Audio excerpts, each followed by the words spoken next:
नमस्कार साथियों, स्वागत है आपका गोल मंत्रा के एकेडमी के परिवार में। आज मैं पढ़ाऊंगा जो दक्षिण भारत के आपके जो पर्वत और पठार हैं और मध्य भारत के हैं। इसके पहले हम लोग हिमालय पर्वत को पढ़ा, फिर उसके बाद अरावली पर्वत हैं, आपके छोटा नागपुर पठार है, विंध्याचल के जो पर्वत है, सतपुड़ा की जो पहाड़ियाँ हैं, तो इनको भी पढ़ चुके हैं। तो ये आपका जो है पर्वत है, ये आपका लास्ट टॉपिक होगा पर्वत से संबंधित। इसके बाद जो है भारत के जितने भी पर्वत होंगे वो समाप्त हो गए हैं। तो चलिए हम देखते हैं आज यहाँ से क्या क्या क्वेश्चन बनते हैं। तो यहाँ पे लिखा हुआ है कि मेघालय का पठार। अब मेघालय का पठार जो है ये कोई नया पठार नहीं है, छोटा नागपुर पठार का ही क्या है एक विस्तारित रूप है। कहाँ पे? मेघालय का जो पठार है। और इसमें जो है इस पठार की सबसे ऊंची चोटी क्या है? नॉकरेक। तो आपको याद रखना है कि मेघालय पठार की सबसे ऊंची चोटी, सबसे ऊंची चोटी कौन सी है? ये आपकी है नॉकरेक है। कौन सी है? ये नॉकरेक है। ये चीज़ आपको याद रखना है। आगे हम देखेंगे कि इसी पठार में गारो, खासी, जयंतिया, ये गारो, खासी, जयंतिया और मिकिर, ये चार जो पहाड़ियाँ हैं ये पाई जाती हैं। और ये इनका क्रम है पूर्व से पश्चिम की ओर। क्या है? पूर्व से पश्चिम की ओर। गारो, खासी, जयंतिया, गारो, खासी, जयंतिया, मिकिर, ये चार जो पहाड़ियाँ हैं और ये कहाँ की हैं? ये मेघालय पठार की हैं। ये पूर्व से पश्चिम की ओर हैं। और एक चीज़ आपको और याद रखना है कि ये पहाड़ियाँ होने के साथ साथ इन्हीं के नाम पे यहाँ पे जो जनजातियाँ निवास करती हैं उन्हें इन्हीं पहाड़ियों के नाम पे उनका रख दिया गया है। गारो जनजाति, खासी जनजाति और आपका हो जाएगा जयंतिया जनजाति। अब देखेंगे खासी जनजाति के दक्षिण में एक स्थान है मासिनराम। क्या है आपका? मासिनराम। तो खासी पहाड़ी के दक्षिण में एक स्थान है मासिनराम, और मासिनराम में विश्व में सबसे ज़्यादा वर्षा होती है। और जहाँ पे सबसे ज़्यादा वर्षा होगी वहीं पे क्या होगा? सबसे ज़्यादा आर्द्रता होगी। अगर आपसे पूछे कि विश्व में सबसे ज़्यादा आर्द्रता वाला स्थान क्या है आपका, तो आपको याद रखना है क्या होगा? मासिनराम। अब आर्द्रता को मापा किससे जाता है? तो आर्द्रता को मापा जाता है आपका हाइग्रोमीटर से। किससे मापा जाता है? हाइग्रोमीटर से। तो ये चीज़ें आपको याद रखना है कि विश्व में सबसे ज़्यादा वहाँ पे आर्द्रता होगी जहाँ पे सबसे ज़्यादा वर्षा होगी। और आर्द्रता को मापा किससे जाता है? तो आपको याद रखना है कि हाइग्रोमीटर से। किससे मापते हैं? हाइग्रोमीटर से। अगर आपसे पूछें कि वर्षा मापी यंत्र क्या है, तो आपको याद रखना है रेन गेज। क्या होता है? रेन गेज से क्या मापते हैं? वर्षा मापते हैं। क्या मापते हैं? वर्षा मापते हैं। इसके बाद हम लोग आते हैं दक्कन का पठार। तो भारत के जो मध्य में आपको याद रखना है कि सतपुड़ा की पहाड़ी के नीचे, जो आपके सतपुड़ा की जो पहाड़ी है, इससे नीचे आपको याद रखना है क्या है? वो आपका हो जाएगा ताप्ती नदी। क्या हो जाएगा? ताप्ती नदी। तो ताप्ती नदी के दक्षिण में, ताप्ती नदी के दक्षिण में त्रिभुजाकार, ताप्ती नदी के दक्षिण में त्रिभुजाकार के आकार में जो पठार पाए जाते हैं उन्हें क्या कहते हैं? दक्कन का पठार। तो आपको याद रखना है कि आपके जो ताप्ती नदी के दक्षिण में कौन से पठार पाए जाते हैं? दक्कन का पठार। और इसमें तीन है, एक आपका दक्कन ट्रैप कहलाता है, एक आपका कर्नाटक का पठार कहलाता है, और ये आंध्र का पठार कहलाता है। और इन तीनों को कंबाइन करके अगर हम देखेंगे, इसका आकार त्रिभुज के समान है। क्या है? त्रिभुज के समान है। अब देखेंगे दक्कन ट्रैप से क्या क्या क्वेश्चन बनते हैं। तो आपको याद रखना है कि दक्कन ट्रैप जो है यहाँ पे सबसे ज़्यादा काली मिट्टी है। यहाँ पे क्या है? काली मिट्टी सबसे ज़्यादा है। और गोदावरी नदी भी यहाँ से प्रवाहित होती है। दो दक्कन ट्रैप से ही आपकी जो गोदावरी नदी क्या है वो आपकी निकलती है। अब दक्कन ट्राइब की जो प्रमुख चोटियां हैं, तो सतमाला चोटी है, अजंता चोटी है, बालाघाट चोटी है और हरिश्चंद्र। तो ये आपकी चारों क्या हैं? ये आपकी दक्कन ट्राइब की चोटियां हैं। तो क्वेश्चन ये भी आएगा कि निम्न में से कौन सी दक्कन ट्राइब की चोटी नहीं है? तो इन चारों को आपको याद रखना है। ये पहली चोटी है आपकी सतमाला है, दूसरी आपकी अजंता है, तीसरी बालाघाट है, और चौथा क्या है? हरिश्चंद्र चोटी। क्या है आपकी? हरिश्चंद्र चोटी। अब ये क्या है? ये लिखा हुआ क्रिटेशियस काल। क्या है आपका? क्रिटेशियस काल। तो ये भी पूछा जाएगा कि जो दक्कन ट्राइब की जो पठार हैं, चट्टानें हैं, तो इनका जो निर्माण किस काल में हुआ है? तो आपको याद रखना है क्रिटेशियस काल में। किस काल में हुआ है? क्रिटेशियस काल में हुआ है। अगर ये टॉपिक आपने नहीं देखा है, हो सकता है ये भूगोल लेक्चर शायद 7वें 8वें में होगा, इसको आप लोग वहाँ पे देख सकते हैं कि वहाँ पे भूगोल जब हम लोग पढ़ाए हैं तो स्टार्टिंग से जैसे मैंने पढ़ाया प्री कैम्ब्रियन कल्प, जिसका निर्माण लगभग 580 करोड़ पहले वर्ष हो चुका है, और उसी दौरान क्या है, अरावली पर्वत का निर्माण प्रारंभ हो गया है, जो कि विश्व की सबसे प्राचीन पर्वत श्रृंखला है। कौन सी? अरावली पर्वत की। तो उसी के आगे क्रम बढ़ते जाएंगे तो क्रिटेशियस काल में ही दक्कन ट्राइब का निर्माण होता है। आगे हम देखेंगे कर्नाटक का पठार। तो कर्नाटक के पठार में आपको ये ध्यान देना है कि जो बाबा बुदान है, बाबा बुदान है, तो बाबा बुदान जो है सबसे ऊंचा पर्वतीय क्षेत्र है। ध्यान दीजिएगा कि कर्नाटक के पठार में जो सबसे ऊंचा जो पर्वतीय स्थान है वो क्या है? बाबा बुदान की पहाड़ियां। क्या है आपकी? बाबा बुदान की पहाड़ियां। लेकिन सबसे ऊंची चोटी कौन सी है? ये मुल्लयनगिरी। कौन सी है? मुल्लयनगिरी। तो आपको याद रखना है कि कर्नाटक पठार की सबसे ऊंची चोटी तो मुल्लयनगिरी है। ये इसको आप मुल्लयन कर लेना, मुल्लयन। तो मुल्लयनगिरी है। और सबसे ऊंचा जो पर्वतीय जो क्षेत्र है बाबा बुदान। और बाबा बुदान जो फेमस है, किस लिए फेमस है? तो आपको याद रखना है कॉफी की खेती के लिए। कॉफी की खेती के लिए। तो यहाँ कॉफी की खेती जो है बहुत ज्यादा होती है। और ये भी याद रखना है कि कॉफी के उत्पादन में विश्व में पहला स्थान ब्राजील का है। लेकिन अगर हम भारत में आते हैं तो भारत में जो पहला स्थान किसका है?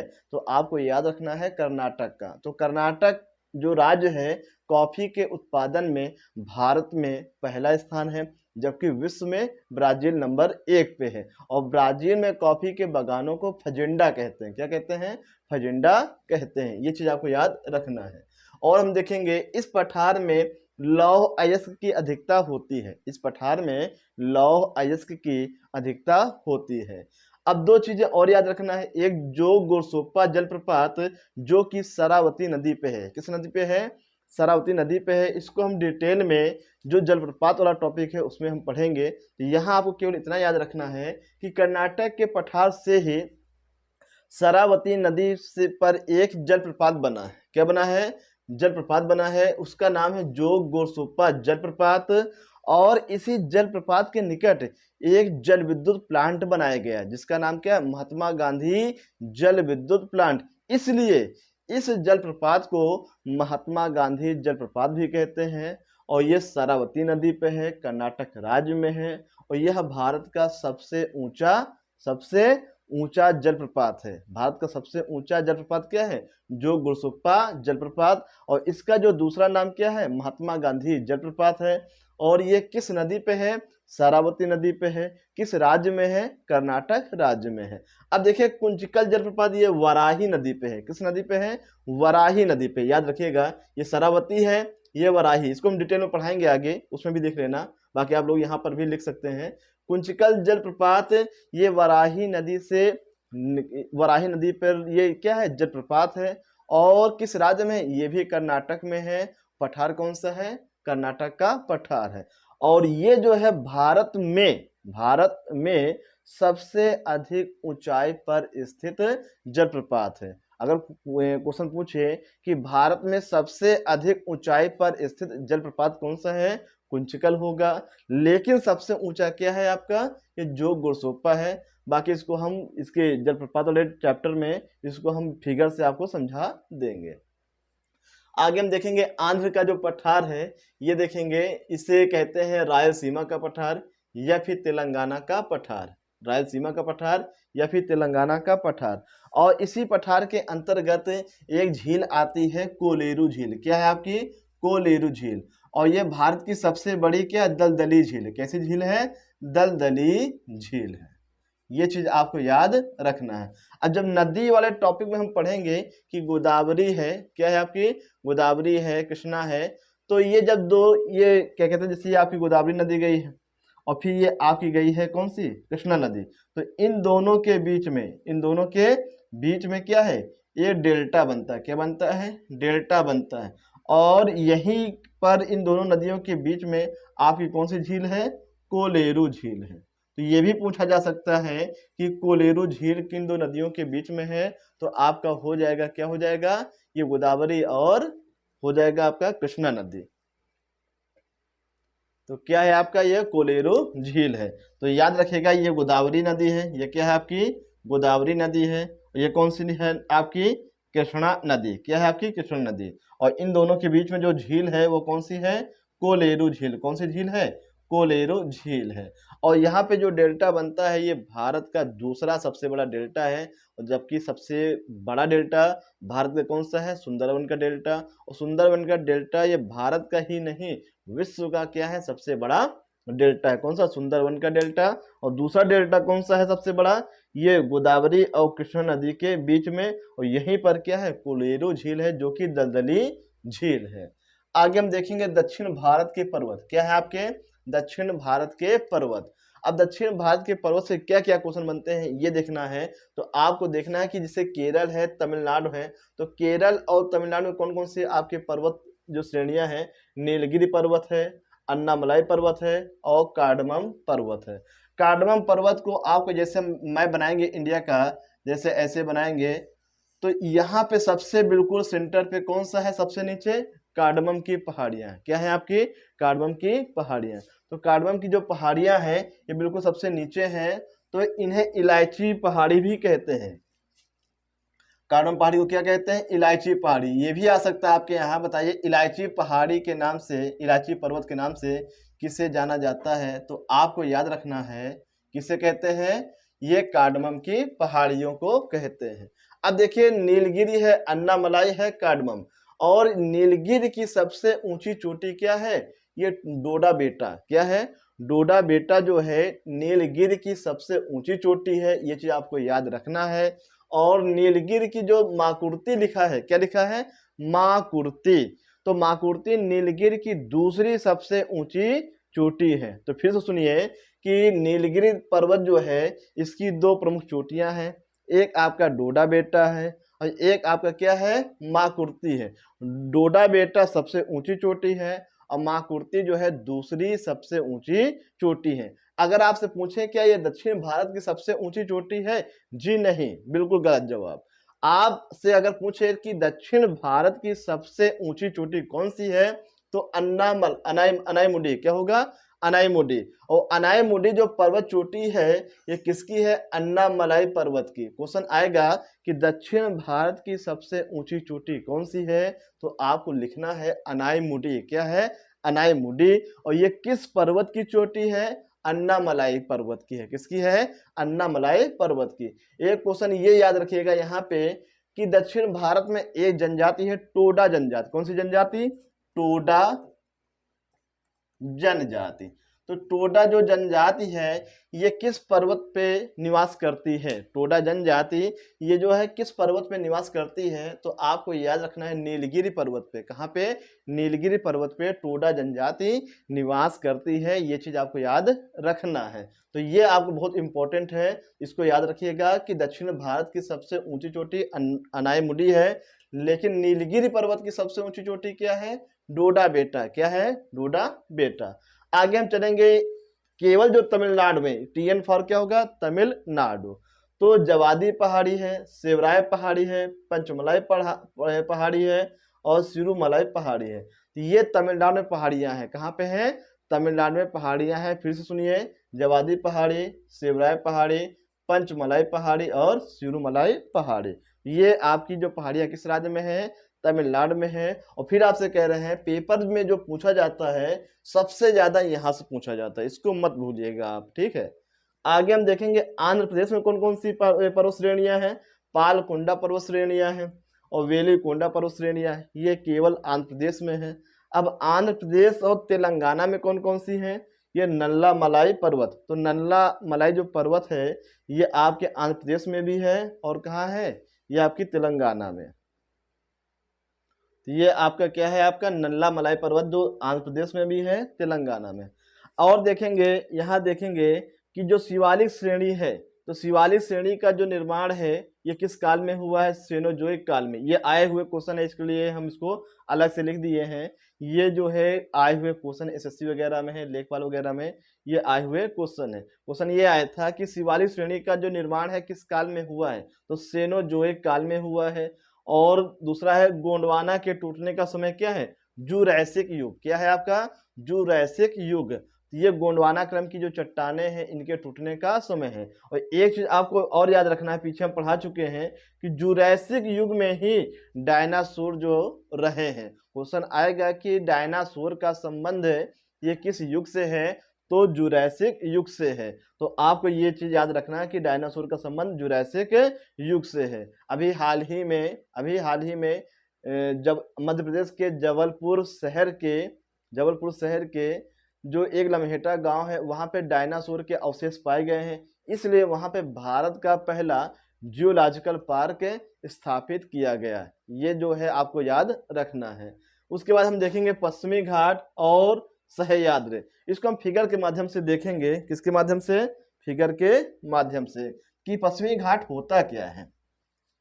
जैसे आपने देखा होगा इंडिया का मैप, तो इंडिया का मैप जैसे ये आपका इंडिया का मैप बनता है ऐसे, और तो ये देखना यहां से लेके ये जो एक पर्वत श्रेणी है, ये क्या है आपकी, ये बिल्कुल पर्वत श्रेणी है बिल्कुल एकदम।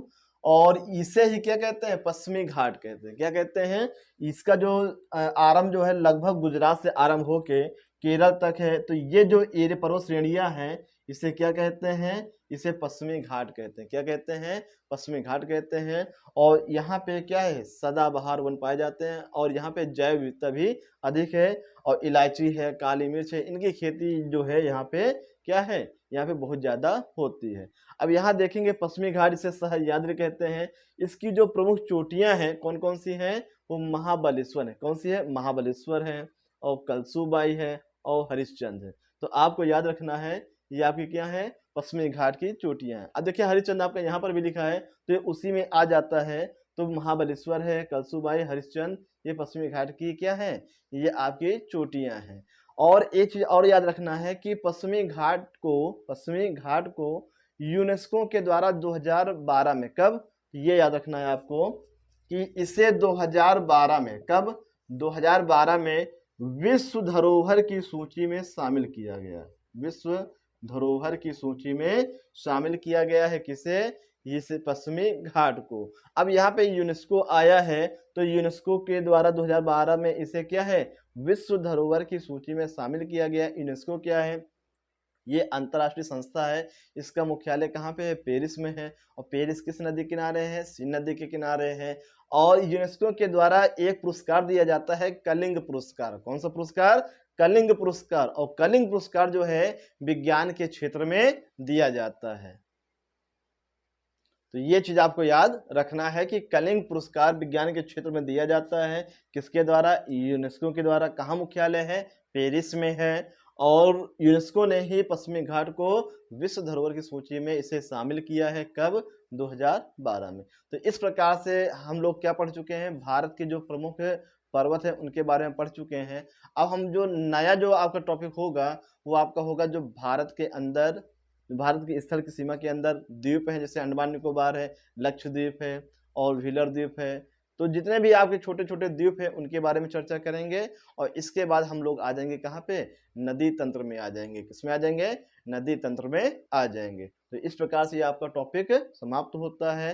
रोजाना की तरह आज भी आपसे क्वेश्चन पूछेंगे। तो आज जो क्वेश्चन आपको बताना है कि जो तीनों गोलमेज सम्मेलन है कब हुए हैं, कहाँ हुए हैं, और भारत की तरफ से कौन कौन तीनों गोलमेज सम्मेलन में शामिल हुआ है, किसमें कौन शामिल नहीं हुआ है। कहने का मतलब यह है कि आप जो गोलमेज सम्मेलन से जितना आप जानते हैं, या फिर कंपैरिजन के नज़रिए से जितने भी क्वेश्चन बनते हैं किससे, गोलमेज सम्मेलन से, तो उन सभी सवालों का जवाब आपको कमेंट सेक्शन में लिख के बताना है। धन्यवाद। जय हिंद, जय भारत।